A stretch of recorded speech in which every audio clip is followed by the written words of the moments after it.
There's only one God who can break the unbreakable, and that is the King of Kings and the Lord of Lords. That is Jehovah Jireh, the Jehovah Nissi. That's the one I lean my head to. That's the one when times get tough, I lean my head to God, and I say, Jesus, thou Son of David, you can move the immovable. You can break the unbreakable. You can cast out demons. You can cast out sin. Praise God.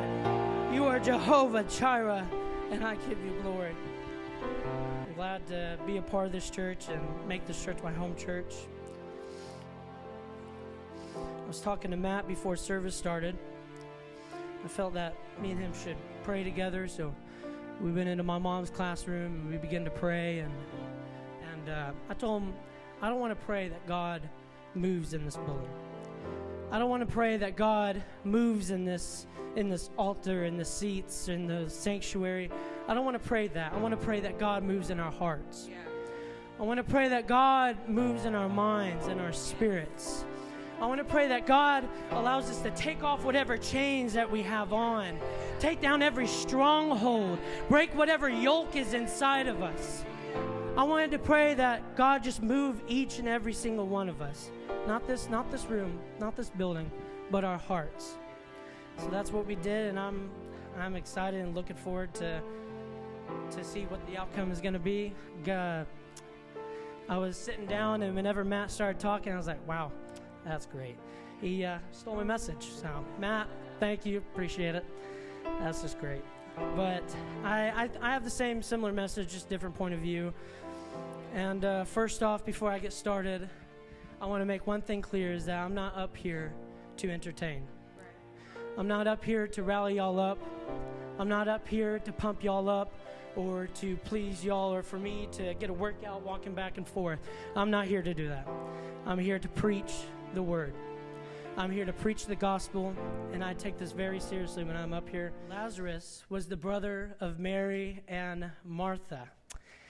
He was the brother of Mary and Martha, and then when Jesus had heard that Lazarus had died in Bethany, which is right next to Jerusalem. And when we see that Lazarus has died, Jesus was mourning greatly. And so by the time Jesus had gotten to Lazarus, he had been dead for 4 days. We talked about, which would you rather go? Would you rather go back in time or in the future? And he said he'd rather go to future because there'd be flying cars. I said, no, I would not want to go to the future. I want to go to the past because there's so much just more to see. And then we started talking about it, and he's like, oh yeah, Jesus. And I was like, yeah, that's a pretty good one. And so we started talking about it, and I said, imagine the miracles he placed. Imagine the miracles he did. And we talked about Lazarus. And I think I was driving him home that day, and we just got done from being out and about. And I was telling him, imagine how crazy it is that Lazarus was he was on the stone, or he was on the ground, but he was out cold. When we go to funerals, it's a pretty dark thing because we know they are no longer with us physically. We can't say hi to them. We can't love them anymore. We love them, but we can't show them our affection anymore. And they're cold. They're dead and they're gone. And I know that's pretty blunt, but it's the truth. And they're just sitting there. And then you just see Jesus walk in, and he says, Lazarus, come forth.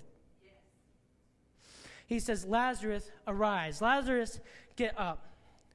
And Lazarus just gets up. I don't know about y'all, but that would be absolutely crazy to see that. Today when I'm preaching, I'm going to do something a little unusual, but I'm going to call it story time. Story time with the Bible. And so that's the first story. And the next story I want to go to is in Matthew 8, or chapter 8, 1 through 3.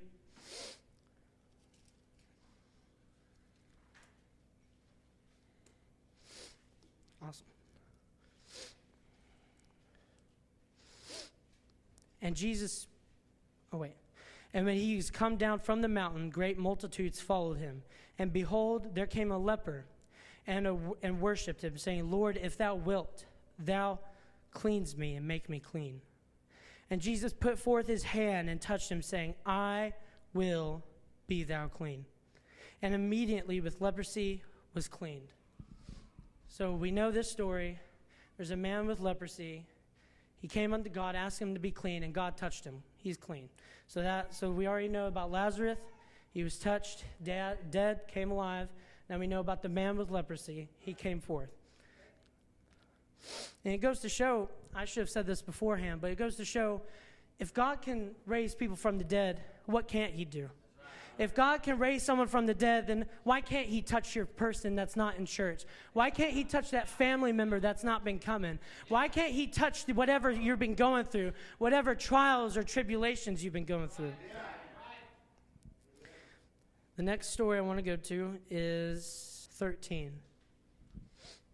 And so the backstory on this one is God came down from a mountain and he saw that the, I'm trying to think of the word, the centurion, the man came up to him and he asked him, my servant is dead. My servant not is dead, but my servant is sick and I need him to be healed. So that's whenever God told him that he would heal him. Palsy. He was healed of palsy with the disease. All right, so now we got the story of Lazarus. We got the story of leprosy, and then we got the story of palsy. And then when you scroll down and go down even more in verse 14 through 17, it talks about how Jesus went into Peter's house. And in his house was his wife's mom sick with a fever. It's just a fever. We've all had a fever, some good, some bad. Well, it's never good, but we've all had a fever. And all Jesus did was grab her hand as she was healed. All he did was grab her hand. The fact that Jesus just touches us and we're healed is incredible. Because some of us, we pray and we believe, and sometimes it doesn't happen. But with God, he just touched her as she was healed of fever. And so what I'm trying to say is, no matter if it's a miracle of Lazarus or the miracle of a fever, no matter if it's high or low, it does not matter the thing that you're dealing with today. God can touch you. And if you go to my title, it says Mountain and Valleys. I've been praying about this for 2 weeks to say, it doesn't matter the mountain high or the valley low, God can touch you. It doesn't matter the trials or the tribulations, God can touch you. You can be chained with pornography and addictions and God can touch you. You can be changed through God in anything, in any shape, in any way or form. And so all these stories that I told y'all, they all have one thing in common. Can anybody guess what they are? Anybody guess what all those things have in common? Is that God healed and touched them. Yes. Is that God, no matter the circumstance, touched them. And I don't know why, but for the past few weeks, this mountain and valleys, this God touching has been on my mind. I don't know if it's going to be for someone in here or if it was just for me personally. But no matter the circumstance, God will heal you. And so whenever you look back on all the stories, there's so many more. There's David, he struggled with sin. There's Paul, he struggled with sin. There was Jezebel, who struggled with prostitution. And all these people not only struggled, but they needed a miracle. So when you look on God's power, how no matter what mountain or valley you're dealing with, no matter what circumstance you may be having, God healing you, God touching you, it is crazy. It is absolutely crazy that God can touch you like that. His power is, I'm trying to think of the word, but you can't even fathom his power. And one thing it is really easy to do is get bored of God's power. I was praying last night, and I realized that sometimes you can get bored really easily. You can get bored of God's power, and whenever you get bored of God's power, it could be a very dangerous thing.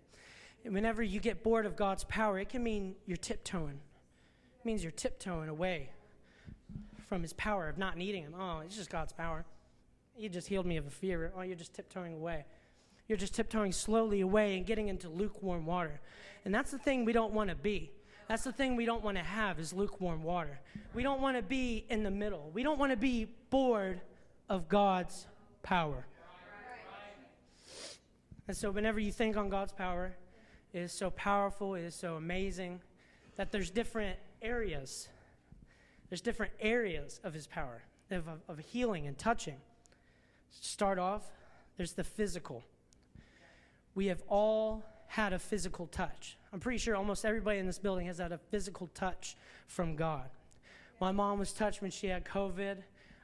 Gail and Clint, whenever they've been sick, they've been touched. McKinley with her acid reflux. Kara with her MS. We have all been touched by God. So there's sickness, there's cancer, there's illnesses, there's broken body, broken bones. Whatever physically, your flesh and your body, he can heal. All right, so now we go to a new area, and that is the mental part. There's anger, there's sadness, there's depression, and there's even suicidal thoughts. I've known friends and I've known family who've had suicide thoughts, and I've had some from time to time. But the thing is, I just talked about physical, and now we're on the mental. We just crossed over from one to the other, and we're still on the same God. We're still on the same power. We're still on the same love. So even if you're dealing with physical issues, you can still deal with mental issues, and God will touch you. Some things that get tough in life is getting closer to God. And I noticed that from time to time, getting closer to God can mean you got to step out. It means you can't tiptoe and get bored, but you got to step out in faith. And getting closer to God, it can be tough because we get so caught up with our jobs. We get so caught up with the things of this world. We get so caught up with our hobbies in school that it's really hard to make time. But really, it's not. Really, it takes time. Really, it takes effort. That's one of the biggest things I always try to tell myself, is that it takes effort. It takes push. And the only person that can stop you from that is yourself. So stepping out in faith, serving at church, going in the wrong crowd, modesty and image, all those things in life can be tough. But with God, it is so much simpler. It is so much easier to look at it whenever God's touching you with it, whenever God's touching your point of view on it, and when God's helping you push through those things. If you're needing a healing or a touching from God, you can get it tonight. And there's only one thing holding you back.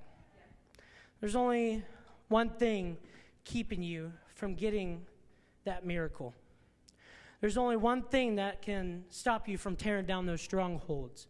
And there's only one thing that's stopping you from getting closer to God, from getting stronger with God. There's only one thing. There's only one tiny thing. I'm just going to drink some water for suspension. And anyways, it's only one thing. And that one thing is you. That one thing is yourself. Because only you can choose, do I skip out on church, go with friends? Do I skip out and go, I don't want to feel like praying today. I don't feel like getting closer to God.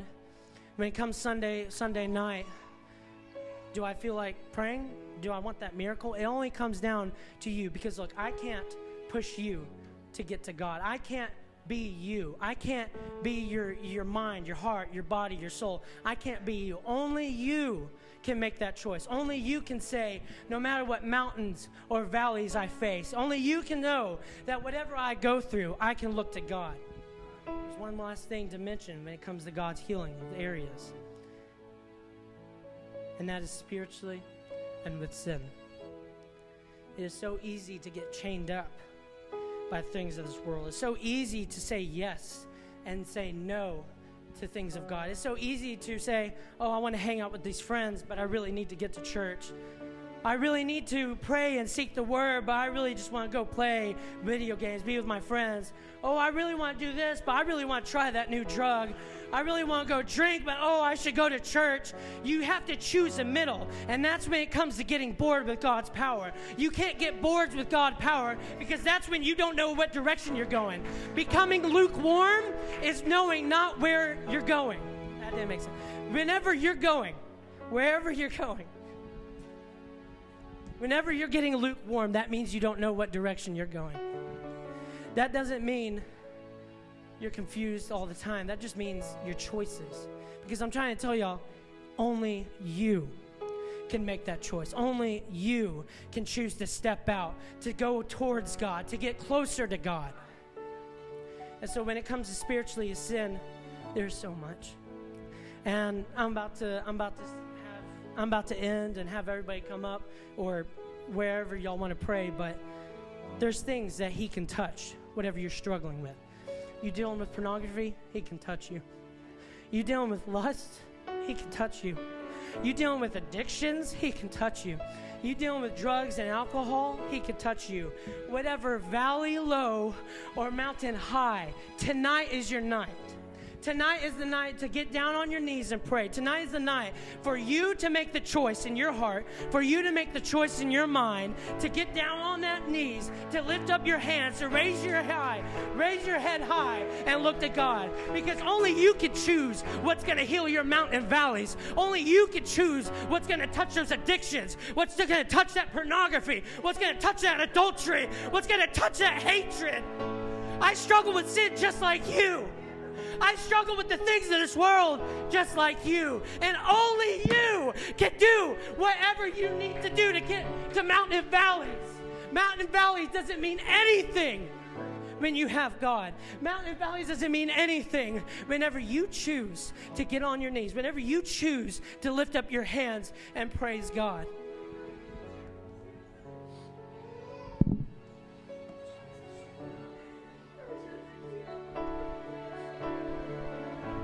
Only God can heal you. Only God can touch you. I deal with hatred. I deal with bad thoughts. I deal with the things just like everybody else. I'm tempted by the same things. Sometimes I don't want to go to church, but here I am. Here I am. Oh, as they do another song and we worship, pray that God opens up your heart. Pray that God opens up your mind. And that whatever you're dealing with tonight, physically, spiritually, or mentally, no matter what mountain high or valley low, God can touch you.